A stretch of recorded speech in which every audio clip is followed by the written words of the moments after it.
So moving to a new country can be overwhelming, pretty much challenging, because you're in your head and thinking, okay, what is it that I'm supposed to be doing? So and so is saying this, so and so is doing that. So oftentimes we find ourselves making decisions that we probably regret later in life. And I mean, some people may not have any regrets at any point in their journey, but I know as an immigrant who moved to the USA, a country that I had been watching on TV, I for sure have regrets and things that I wish I had done better, or things that I should never have done in the first place, but I did, and I learned, and I came out of them. So if you're seeing my face for the very first time, my name is Rachel Agasha. On the channel, we talk about everything the USA. I share my experience. So oftentimes, most of the things that I talk about are entirely from my experience. I do some bit of research about some of the things that I do not know so well. So if you have any questions, you can leave them in the comment section. I respond to every comment. I try. I feel like I have not gotten so many yet for me not to be able to respond. And if you're a new immigrant or you intend to move to this country, I hope one of the videos on my channel helps you make better decisions, encourages you. I always want to remind people that you're going to be okay. It can be challenging, it can be overwhelming, it can be all these things that you don't understand, and at some point in your life you might be like, this is not what I signed up for. I think I was better off back home. You might get to that point, you might not. If you don't, good for you, but if you do, I need you to know that you're going to be okay. It is going to be okay. Coming from an immigrant who has had to hustle through so much, I know for a fact it's going to be okay. I can't say I'm where I want to be, but I'm okay. So you will be okay. Okay, so today's video is going to be about the things that I regret doing as a new immigrant in the USA, but practically covering broader, like giving it a broader perspective and everything, or rather mistakes that you can't afford to make as a new immigrant in this country. Yeah, so first of all, you cannot afford to buy a car that you're going to finance. Now, I say this because at some point, like to some extent, I really regret having done this. Yeah, so if you've not watched this particular video, I talk about how I got my first car. My first car was around 1,500 USD, if I remember so well, and I had worked so hard for my money. I had saved up, and I was like, you know what, okay, mind you, I could not drive, so if there's anything else that you shouldn't do is don't come to this country without some driving experience. I mean, if you can afford to pay for it in your home country, please do that, because driving lessons here are very expensive. Very expensive, because I know I spent a lot. That money I could have used for something else, but I had to pay for driving lessons that I promise you, I don't think I even learned to drive from that instructor. There's not a time when I'm driving right now where I'm like, oh, I remember this from this guy. No. So please go to the driving school, learn how to drive. If you have a family member who can help you do that, get your driver's license, and as you travel, come with it, because it helps. So yes, so financing the car. So I got my first car, and this I went for inspection and all those things, and then this gentleman told me my car was a piece of junk. So I'm like, okay, interesting. So this guy sold me a piece of junk. Those were his exact words. This car is a piece of junk. It should not be on the road. But I paid for it, my hard-earned cash.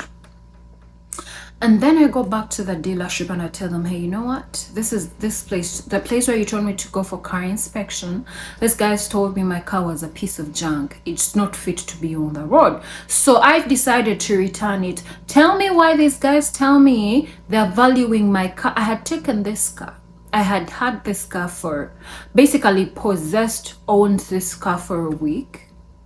I paid 1,500 for this car, and they tell me in that week's time when I was with it, its value had gone down to 500.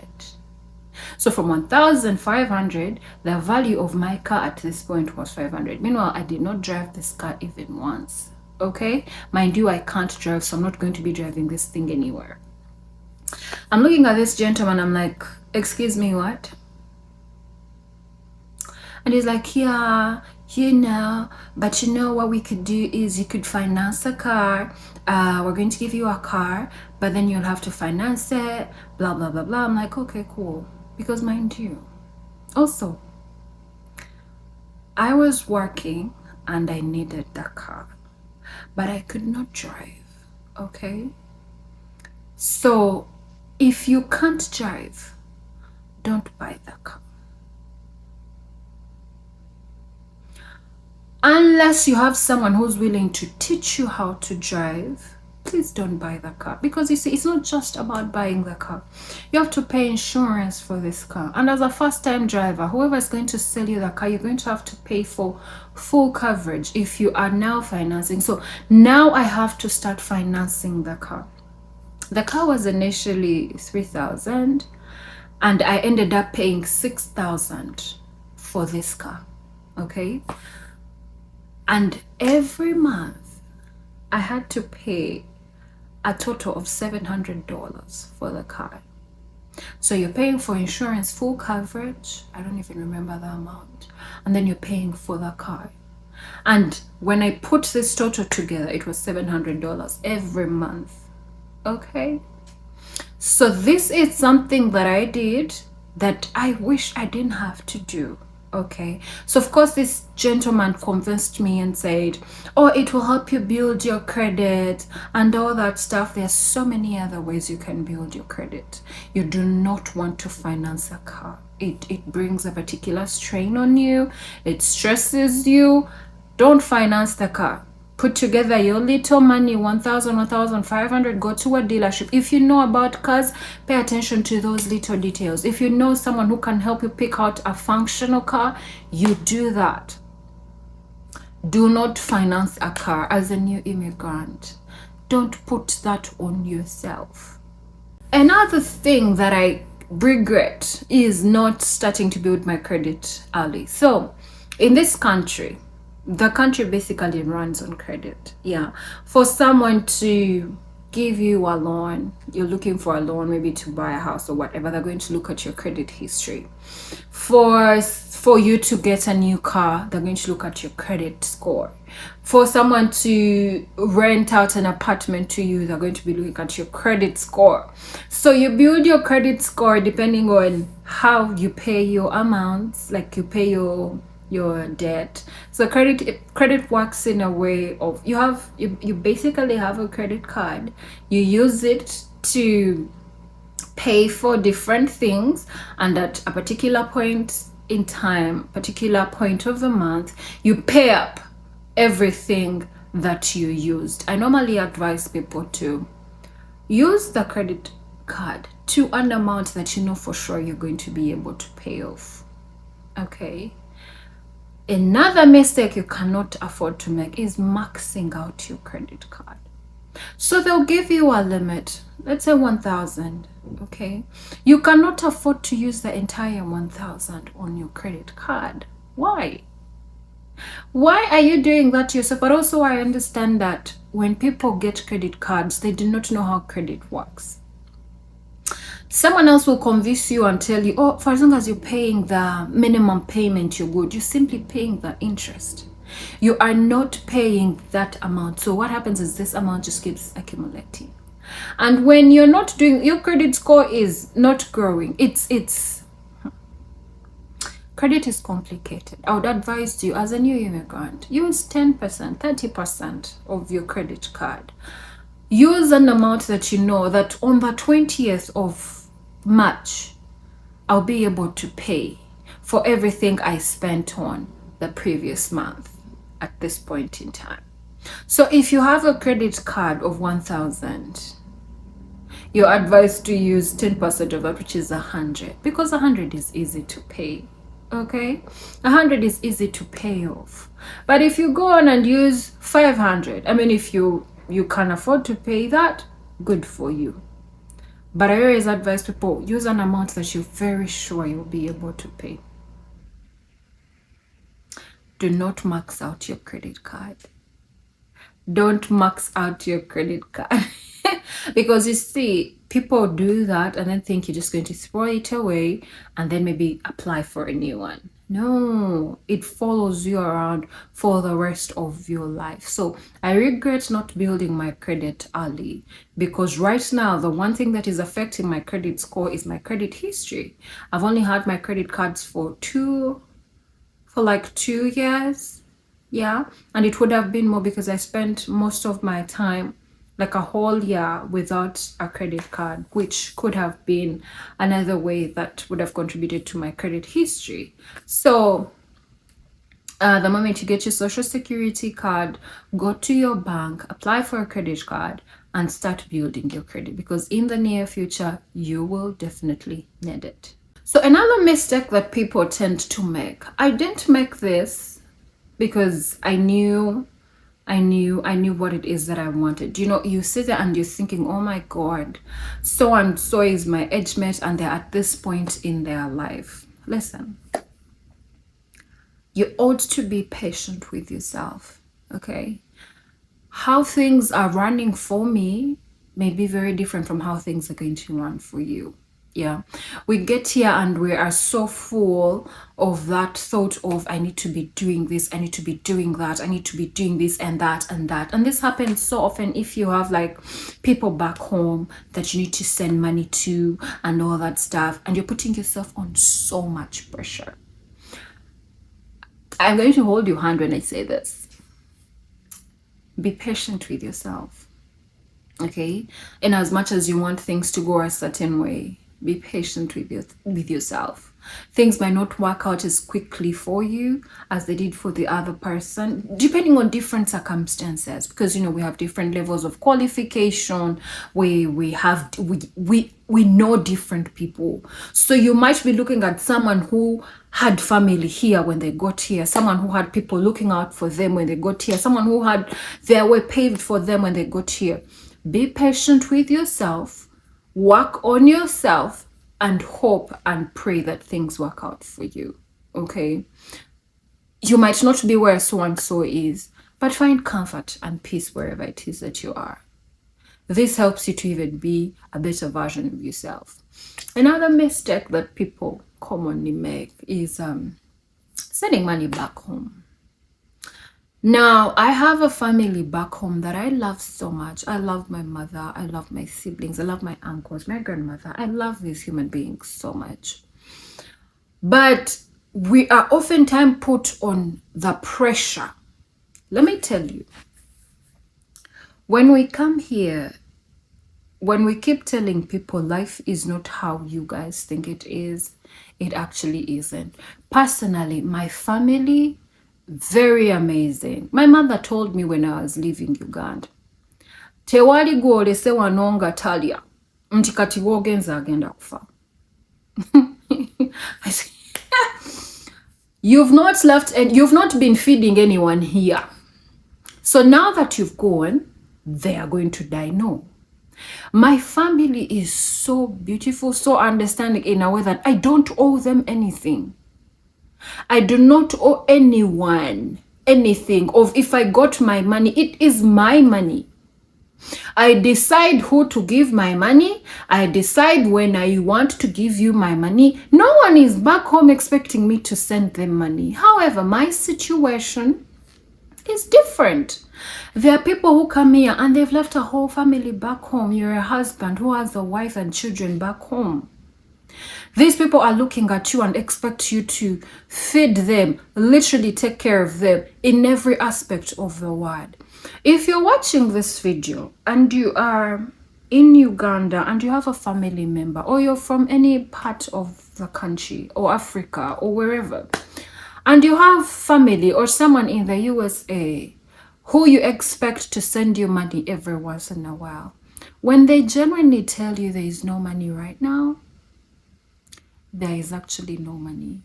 Because what happens is the cost of living in this country is so high. I promise you, people live paycheck to paycheck. The first paycheck comes in and you have to pay your rent and your bills. And probably the paycheck is not enough to pay the other bills. So you have to wait for the next paycheck. First, take care of these particular bills. People are fighting for their lives. Now, the mistake that people do or make is they get here and they're like, oh, okay, I have this job. And they're literally working for the people back home. As an immigrant who has just moved to this country and you have a family back home, I need you to set the boundaries from the word go. Okay? Oftentimes we have this pride, oh, I can do this. Oh, I mean, let me tell you, the people back home, first of all, will never understand that you're fighting for your life. The people back home will not understand when you tell them the conditions that you're working in. The people back home could not care a single bit about what it is that is going on in your life. Even when you take a screenshot of your bank balance, they don't care. In their heads, this is what I want. You're in America, you should be able to provide. No one should be that entitled to your money. As a matter of fact, if you could, like have a budget, be like, okay, this is as much as I'm going to send back home, and this is as much as I'm going to keep for myself, because life here is hard. And the people back home, they don't get it. And you cannot even convince them. I'm at a point, I got to a point where, because of course I had people, my friends, be like, no, right now, yeah. You don't owe them any explanations, and you do not owe them anything. Because only you know what it is that you are going through. So I pray that you have the courage and the confidence to tell them, hey, you know what? I am unable to do this. I promise you they will not die. Okay? They will not die. When I talk about that, I get so passionate because I am not the only one who thinks this. Like I said, my family, very amazing. I don't owe anyone anything. But when I listen to my friends' stories, when I hear other people talk about their experiences, I'm like, how are people built this way? Of like, how is it so hard for you to understand what this other person is going through? Anyway, you wouldn't, because you all think life is easy here. It's not. So another mistake that we make is thinking our existing qualifications are enough. You come from Uganda or wherever it is that you come from, and you're a lawyer, and you think, oh, I have made it in life. Or you're lucky enough to find a paralegal job, and you're like, yeah. For the longest time, when I came into this country, I was lucky enough to, get a quick job. I started working. Then I got a farm job that I was doing as a paralegal. And life was moving on. The money was coming in. But let me tell you, you can't afford to be comfortable. One thing about this country is, as an immigrant, you will always be a little bit lower than the natives of this country. My mom always told me, Rachel, you can't afford to settle. You can't be just a degree holder and feel like you've made it in life. And I was doing 2 jobs, I was balling, the money was coming. And I promise you, every time my mom said that, I ignored her, because my head was like, we go to school anyway to make money. And I kept telling her, mommy, I didn't tell her, but in my head I kept thinking, I'm doing 2 jobs. I am stressed. So having to do another job having to do like school would mean me leaving one job and all those things, blah, blah, blah, blah. And then this job was normal. Now I had 1 job. And then reality hit. Yeah. And then I started to, of course, look for another job, because I had like so much time on my hands and all those things. And when I tell you, looking for a job is a job itself, because these people will look at your qualifications, they'll look at your CV and be like, this one and this one studied here, they did their law here in the USA, they have even more qualifications than you do. For your own information, they will not choose you. Not for after a while, I was like, oh my God, no one is actually going to choose me because I don't level up. The ground is not leveled. I could never be as good as someone who has studied here. Unless someone has a chance to see you for who you are or to see what it is that you bring to the table, you will never, you are unable to compete with these people. They could care less how your grades look like, of oh, you had A's and all that stuff. It does not matter. You need to be a little bit different. What is it that your documents are showing that makes you different? No one cares that you speak very good English. No one cares that you had a first class from your country. No, they're looking at your resume and they're comparing it with these other many people's resume. What is it that is different about your resume that they'll pick you? And you're there bowling with your degree. School is expensive. Find a way to make yourself better. The qualifications that you have from your country are not enough. They do not give you a fighting chance in this country. For you to be able to get a job in this country, someone will have to know you. And how many people know you exactly? What skill are you bringing to the table that makes you different? You do not know a skill, you've not learned anything, and you think you're going to compete in this country where there are not only the natives, but there are also other immigrants. Immigrants who are from British people, immigrants who are from Britain, immigrants who are from Asia, who are from Europe. What makes you different as an African from Uganda? Make yourself better, improve yourself in whatever way there is, improve yourself. Otherwise, you will end up doing those survival jobs. And you know, when we come to this country, they'll tell you, oh, you can do nursing, or you can do CNA, or you can do this. And yeah, money is there, the money is there. I mean, depending on what money that you want, you will make that money. But is that what you want? Is that where you want to be for the rest of your life? Yeah, I will let you think about that.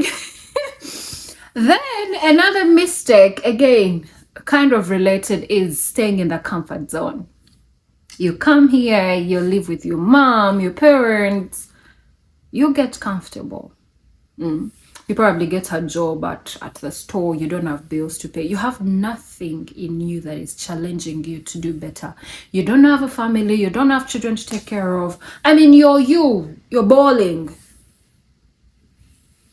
You can't be comfortable. I do not know what it is that you want to do with your life, but as an immigrant, you left your country and came to this country and felt like working in a store is something you're going to do for the rest of your life. You came from your home country and came to this country and decided that you're going to be a CNA for the rest of your life. No offense to whoever it is. Whoever is watching and this is what you do and it has worked for you. No offense, but I'm talking to that new immigrant who just moved into this country. Also, there are people who do those CNA jobs and they are earning good money. I always tell myself, if I found someone who I can deal with directly and I don't have to go through an agency or whatever, because now you'll be getting your money directly, no problem. That also, like I said, different people, different ambitions. Everything is up to you. If this is what it is that you want to do with your life, you do you. But I'm talking to someone who has ambition, someone who wants to do well, Do better. Okay? Get out of your comfort zone. Another mistake that people tend to do is sticking to the people that you know. You come here and you have family, and all you're hearing is, all the information you're taking in is from your family. No. Unless your family is in a place that you look up to and you're like, I'm proud. No offense, by the way. Yeah? I've always wanted better for myself. So if I am seeking, let's say, advice, I want to hear from someone who's doing way better than I am. Yeah? How did you get here? What is it that I can do that puts me in a different place? Yeah? Find people, talk to people who are in places where you want to be. Talk to them, be like, hey, how did you get there? What do I do? I've always told people, they are bad people, but they're also very good people, and you will never know unless you ask. So come out of your comfort zone and ask. Be like, hey, what do I do? My first job, the job that I did, the farm job, it was through connections. My auntie talked to somebody, and then somebody talked to the lawyer who hired me, and that job served me for when it did. Yeah? So talk to people. In as much as not everyone is going to be responsive or respond to you how you want them to, give yourself a fighting chance. Because let me tell you, you are on your own. I don't care where you stay. I don't care who you stay with. I don't care who you are. No one is coming to save you. You're going to have to do this on your own, and you're going to be okay. So much might happen. You have to, oh my God, I don't even know how, I get so passionate when I start talking about this, because we get comfortable when we could be doing more. Don't get comfortable. Challenge yourself to be a better person, to do well, to do better for yourself, for the family that you will start. Yeah. Another thing that would be a mistake is settling for survival jobs. Now, survival jobs could be those jobs that you do to survive, basically. So you get here, you get a job that brings in quick money, and then you're like, you know what? What's the point? Someone was telling me about some guy. He actually passed on, and when this guy came, he was working in one of the pharmacies, CVS. And this guy was living in, he was old. He was, I think, 54, not very old, but this man died in an apartment that he was sharing with somebody, and they had been in the USA for 18 years. They didn't marry, they didn't do much. When they got here, got that CVS job, they settled. Why would you want to settle like that? I mean, I understand some people just want to, honestly, I don't even know how to explain that, but don't settle. Don't settle. Don't settle. We are immigrants. As an immigrant, you can't come to this country and settle. Don't settle. You are in the country, the land of opportunities. Don't settle. I do not know how much to say it. And in as much as I'm saying don't settle, I'm also not saying rush and do this and do this. No, extend the grace. Yeah. Plan your life. I mean, I've been here 2 years, and like I always say, I'm not where I want to be, but I am okay. I have not settled. Every day I try something new. I'm like, hey, you know what? I need to be better. And I do this. I have a very, very an amazing support system. Get you a support system. Get you people who challenge you to be better. Surround yourself with people who see your potential. People who be like, Rachel, no, you cannot settle. People who are not afraid to tell you, no, you can't do that. No, that is not right. There's one thing I noticed recently. I've had so many people in my life, but the things that people won't tell you, things that people just won't come up to you and be like, hey, you know what, you can't do this. And that would definitely mean that you need to find people in your life who help you be better. People who, like I said, who challenge you to be better. I have my mom to do that for me. One thing about my mom is she raised me, actually my mom, my grandmother, tough love. My mother loves me so much, I know for a fact. But when something is not right, it is not right. They're not going to sugarcoat it, or it is what it is. You can't do that. Rachel, you can't settle. Rachel, you can be better. Rachel, you can do better. I need that constant reminder. Okay? And I have been trying so much to find people who help me be better. Because I want to be better. Not only for myself, for my friends, for my family. I want to be better. So surround yourself with people who see your potential.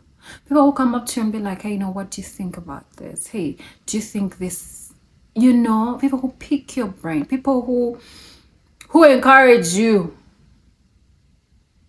Do not settle. Okay, I mean, the list is really long, but I'm going to stop here. And I hope that as a new immigrant or as a new, like you just came to this country, I hope this video helps you do better with yourself. And if you have any questions, you need any kind of encouragement, just reach out to me. I normally leave my email address in there. Wherever it is that you're seeing this video, I threw a few clips on TikTok, but reach out to me. I may not have all the answers to the questions that you might have, but I'll have at least starting points. And I hope I gave you a reason to subscribe to the channel. Leave a like for the video, leave a comment if you have something to say. I'll see you in our next video. Take care and stay safe. Bye.